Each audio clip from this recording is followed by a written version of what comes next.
ஜெய் சாய்ராம். ஜெய் குரு தேவதத்தா.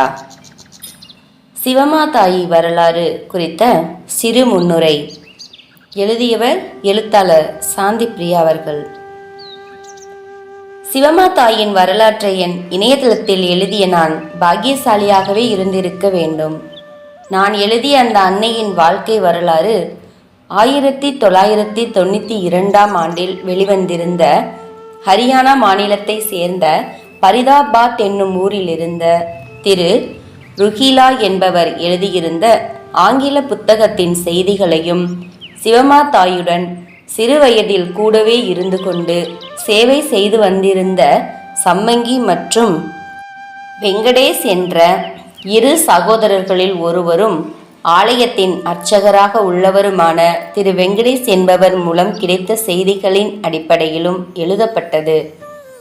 திரு வெங்கடேஷ் அவர்கள் ருஹீலா ஆங்கிலத்தில் எழுதியிருந்த சிறு புத்தகத்தின் போட்டோ காப்பியை எனக்கு கொடுத்தார். ருஹீலா இல்லை என்றால் சிவமாதாயின் வரலாறு யாருக்கும் தெரிந்திருக்காது. எனக்கு தெரிந்து சிவமாதாயுடன் வாழ்ந்து வந்தவர்களில் இவர்கள் இருவரும் மற்றும் ஆலயம் அமைக்க நிலத்தை தந்த ஸ்ரீ நாராயண ரெட்டி போன்றவர்கள் மட்டுமே இன்று உயிருடன் உள்ளார்கள் என்று நினைக்கின்றேன். மற்றவர்கள் வேறு எங்காவது இருக்கலாம். ஆலய அர்ச்சகர்களுக்கே இது குறித்த விவரங்கள் தெரியவில்லை. ஏனென்றால் அன்னையுடன் பழகியவர்களில் எவரும் அங்கு வந்து தாம் இன்னார் என்பதை கூறவில்லை. சிவமாதாயி காலம் சென்றுவிட்ட பொள்ளாச்சியில் பெரும் கோடீஸ்வரரான தொழிலதிபர் திரு பொள்ளாச்சி மகாலிங்கத்தின் உறவினராம். சிவமாதாயி மூலம்தான் சீரடி சாய்பாபா தமிழில் பேசியதும், சிவமாதாயிக்கு காயத்ரி மந்திர உபதேசம் செய்த செய்தியும் தெரிகின்றது. முதலில் நான் பார்த்தபோது ஆலயம் மிக சிறிய அளவில் பழுதடைந்த நிலையில் இருந்தது. அதை கண்டுபிடிக்கவே மிகவும் கஷ்டமாக இருந்தது. இப்போது பிரம்மாண்டமாக கட்டப்பட்டுள்ளது. மேலும் நானும் பலமுறை அந்த ஆலயத்திற்கு சென்று பார்த்தேன். அன்னையின் சமாதியில் தியானம் செய்ததில் கிடைத்த அனுமதியுடன் எழுதினேன். உலகில் வேறு எங்குமே சாயிநாதருக்கு முற்றிலும் கருப்பு நிறத்திலான பளிங்கு கல்லில் செதுக்கப்பட்டுள்ள சிலை இருக்க முடியாது.